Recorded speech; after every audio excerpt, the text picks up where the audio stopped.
ਤੁਸੀਂ ਦੇਖ ਰਹੇ ਹੋ ਮਸਕਾ ਚਸਕਾ ਟਾਈਮਸ ਗੁਰਦਾਸਪੁਰ।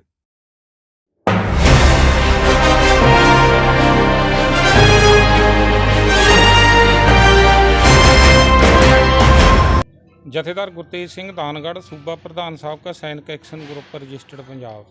सर किहड़े संबंध च अज दमदमा साहब विखे मीटिंग की गई? अज असीं छेवें पातशाह गुरु हरगोबिंद ਸਾਹਿਬ ਦੀ पवित्र धरती ते दमदमा साहिब गुरुद्वारा साहिब ਦੇ ਵਿੱਚ ਇੱਕ ਅਹਿਮ ਮੀਟਿੰਗ ਕੀਤੀ ਹੈ ਜੋ ਇਹ ਮਾਝਾ ਜ਼ੋਨ ਦੀ ਹੈ।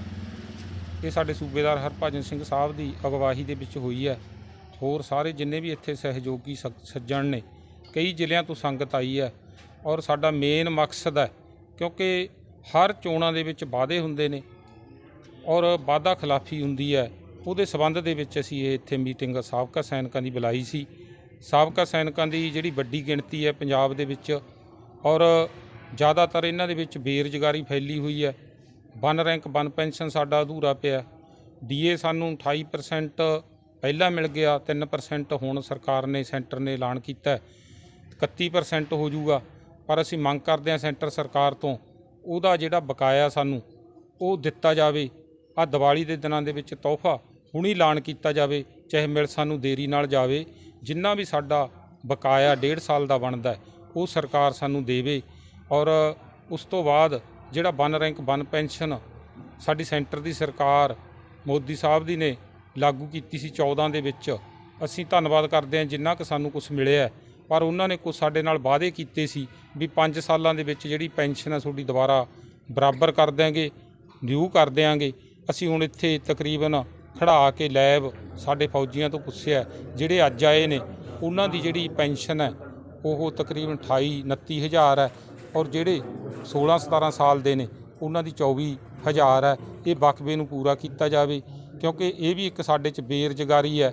ਸਾਨੂੰ ਯੂਥ ਉਮਰ ਦੇ ਵਿੱਚ ਫੌਜ ਦੇ ਵਿੱਚੋਂ ਰਿਟਾਇਰ ਕਰ ਦਿੱਤਾ ਜਾਂਦਾ ਹੈ। ਅਸੀਂ ਤਾਂ ਹੀ ਵਨ ਰੈਂਕ ਵਨ ਪੈਨਸ਼ਨ ਮੰਗਦੇ ਹਾਂ। ਦੇਸ਼ ਆਜ਼ਾਦ ਹੋਏ ਨੂੰ 75 ਸਾਲ ਹੋ ਗਏ। ਪਹਿਲਾ ਬੈਚ ਸਾਰੇ ਦੇਸ਼ ਦਾ ਜਿੰਨੇ ਵੀ ਸਾਡੇ ਹੋਰ ਸਿਵਲੀਅਨ, ਚਾਹੇ ਉਹ ਰੇਲਵੇ ਦੇ ਵਿੱਚ ਨੇ, ਚਾਹੇ ਕਿਸੇ ਵੀ ਮਹਿਕਮੇ ਦੇ ਵਿੱਚ ਨੇ, ਜਿੰਨੇ ਵੀ ਸਾਡੇ ਮਹਿਕਮੇ ਨੇ ਉਹਨਾਂ ਦੇ ਵਿੱਚੋਂ ਰਿਟਾਇਰ ਹੋਏ ਨੇ ਤਕਰੀਬਨ ਉਹ 58 ਸਾਲ ਦੇ ਵਿੱਚ ਆਪਣਾ ਪੂਰਾ ਪਰਿਵਾਰ ਕਿਉਂਟ ਲੈਂਦੇ ਨੇ ਔਰ ਉਸ ਤੋਂ ਬਾਅਦ ਉਹ ਰਿਟਾਇਰ ਹੁੰਦੇ ਨੇ। ਉਹਨਾਂ ਨੂੰ ਜਿਹੜੀ ਪੈਨਸ਼ਨ ਹੈ ਤਕਰੀਬਨ ਬਹੁਤ ਜ਼ਿਆਦਾ ਮਿਲਦੀ ਹੈ ਕਿਉਂ ਉਦੋਂ ਤੱਕ ਉਹਨਾਂ ਦੇ ਐਗਰੀਮੈਂਟ ਲੱਗ ਕੇ ਉਹਨਾਂ ਦੀ ਤਨਖਾਹ ਬਹੁਤ ਜ਼ਿਆਦਾ ਹੋ ਜਾਂਦੀ ਹੈ। ਇਸ ਕਰਕੇ ਸਾਡੇ ਥੋੜ੍ਹੇ ਐਗਰੀਮੈਂਟ ਲੱਗਦੇ ਨੇ।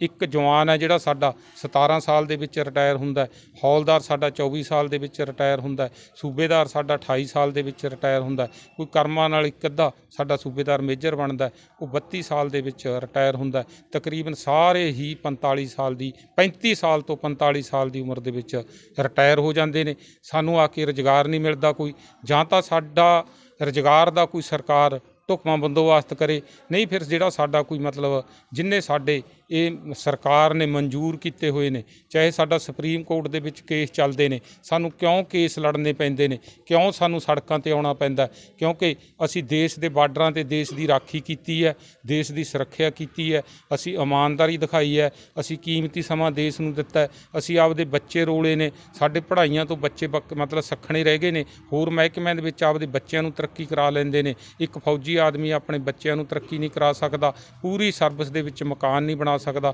ਇਸ ਕਰਕੇ ਕਿੰਨੀਆਂ ਕੁ ਸਮੱਸਿਆ ਮੈਂ ਤੁਹਾਡੇ ਚੈਨਲ ਰਾਹੀਂ ਮੈਂ ਤੁਹਾਨੂੰ ਦੱਸਾਂ, ਇਹ ਸਰਕਾਰ ਤੱਕ ਸਾਡੀਆਂ ਜਿਹੜੀਆਂ ਸਮੱਸਿਆ ਨੇ ਜ਼ਰੂਰ ਤੁਸੀਂ ਪਹੁੰਚਾਓ। ਸਾਡੇ ਨਾਲ 17 ਦੇ ਵਿੱਚ ਕੈਪਟਨ ਸਰਕਾਰ ਨੇ ਵਾਅਦੇ ਕੀਤੇ ਸੀ ਟੂਲ ਪਲਾਜ਼ਾ ਮਾਫ ਕਰਨ ਦੇ, ਸਾਨੂੰ ਬਿਜਲੀ ਦੀਆਂ ਯੂਨਿਟਾਂ ਐਸੀਆਂ ਦੀ ਤਰਜ਼ 'ਤੇ ਮਾਫ ਕਰਨ ਦੇ, ਸਾਨੂੰ ਹੋਰ ਜਿੰਨੇ ਵੀ ਭੱਤੇ ਮਤਲਬ ਲੋੜਵੰਦ ਵਰਗਾਂ ਨੂੰ ਮਿਲਦੇ ਨੇ ਉਹ ਫੌਜੀ ਵਰਗ ਨੂੰ ਮਿਲਣ ਦੇ ਵਾਅਦੇ ਕੀਤੇ ਸਾਰੇ ਝੂਠੇ ਪਾਏ ਗਏ ਨੇ। ਅਸੀਂ ਚੰਨੀ ਸਰਕਾਰ ਤੋਂ ਮੰਗ ਕਰਦੇ ਹਾਂ ਵੀ ਇਹ ਸਾਰੇ ਸਾਡੇ ਜਿਵੇਂ ਉਹ ਹੋਰ ਮੰਗਾਂ ਨੂੰ ਚੱਕ ਰਹੇ ਨੇ, ਧੰਨਵਾਦ ਕਰਦੇ ਹਾਂ ਅਸੀਂ। ਵਧੀਆ ਮਤਲਬ ਉਹ ਇਸ ਟਾਈਮ 'ਤੇ ਪੰਜਾਬ ਦੇ ਵਿੱਚ ਕੰਮ ਕਰ ਰਹੇ ਨੇ। 1 ਮਹੀਨਾ ਹੋਇਆ, ਉਹ ਫੌਜੀਆਂ ਵੱਲ ਨੂੰ ਵੀ ਧਿਆਨ ਦੇਣ। ਆਉਣ ਵਾਲੇ ਸਮੇਂ ਦੇ ਵਿੱਚ ਅਸੀਂ ਸਮਾਂ ਲੈ ਕੇ ਸਾਬਕਾ ਸੈਨਿਕ ਐਕਸ਼ਨ ਗਰੁੱਪ ਦੀ ਇੱਕ ਟੀਮ 11 ਮੈਂਬਰੀ ਸਾਡੇ ਮੁੱਖ ਮੰਤਰੀ ਨੂੰ ਮਿਲੂਗੀ, ਚੰਨੀ ਸਾਹਿਬ ਨੂੰ, ਔਰ ਸਾਡੀਆਂ ਮੰਗਾਂ ਲਿਖਤੀ ਰੂਪ ਦੇ ਵਿੱਚ ਰੱਖੂਗੀ। ਅਸੀਂ ਚੈਨਲ ਰਾਹੀਂ ਵੀ ਕਹਿੰਦੇ ਹਾਂ ਜੋ ਵੀ ਉਹਨਾਂ ਨੇ ਸਾਡੇ ਨਾਲ ਵਾਅਦੇ ਕੀਤੇ ਨੇ ਘੱਟੋ ਘੱਟ ਸਾਡੇ ਵਾਅਦੇ ਤਾਂ ਪੂਰੇ ਕਰਨ ਔਰ ਸਾਡੇ ਨਾਲ ਇੱਦਾਂ ਦੀ ਬੇਇਨਸਾਫੀ ਨਾ ਕੀਤੀ ਜਾਵੇ। ਸੈਂਟਰ ਸਰਕਾਰ ਵੀ ਸਾਡੇ ਜਿੰਨੇ ਵਾਅਦੇ ਸਾਡੇ ਨਾਲ ਕੀਤੇ ਨੇ ਉਹ ਪੂਰੇ ਕਰੇ। ਖਾਸ ਕਰਕੇ ਟੂਲ ਪਲਾਜ਼ਾ ਸਾਡੀਆਂ 25,000 ਗੱਡੀਆਂ ਬਣਦੀਆਂ ਨੇ, ਕੀ ਸਾਡੀਆਂ 25,000 ਗੱਡੀਆਂ ਨੂੰ ਸਰਕਾਰ ਟੂਲ ਪਲਾਜ਼ਾ ਨਹੀਂ ਮਾਫ ਕਰ ਸਕਦੀ? ਕਿਉਂਕਿ ਜਿਹੜਾ ਭਾਰਤ ਹੈ ਸ਼ਾਇਦ ਸਾਰੇ ਮਤਲਬ ਨਹੀਂ ਭਾਰਤੀਆਂ ਨੂੰ ਪਤਾ, ਇਹ 7 ਬਾਰਡਰਾਂ ਦੇ ਵਿੱਚ ਘਿਰਿਆ ਹੋਇਆ। ਸਭ ਤੋਂ ਜ਼ਿਆਦਾ ਰੇਗਿਸਤਾਨ ਇਸ ਭਾਰਤ ਦੇ ਵਿੱਚ ਹੈਗਾ, ਜਿੱਥੇ ਮੱਕੀ ਦੇ ਦਾਣੇ ਭੁੱਜਦੇ ਨੇ। ਇੱਥੇ ਗਲੇਸ਼ੀਅਰ ਹੈਗਾ, ਜਿੱਥੇ ਤਕਰੀਬਨ 50+ ਮਾਈਨਸ ਜਿਹੜਾ ਹੈਗਾ ਉੱਥੇ।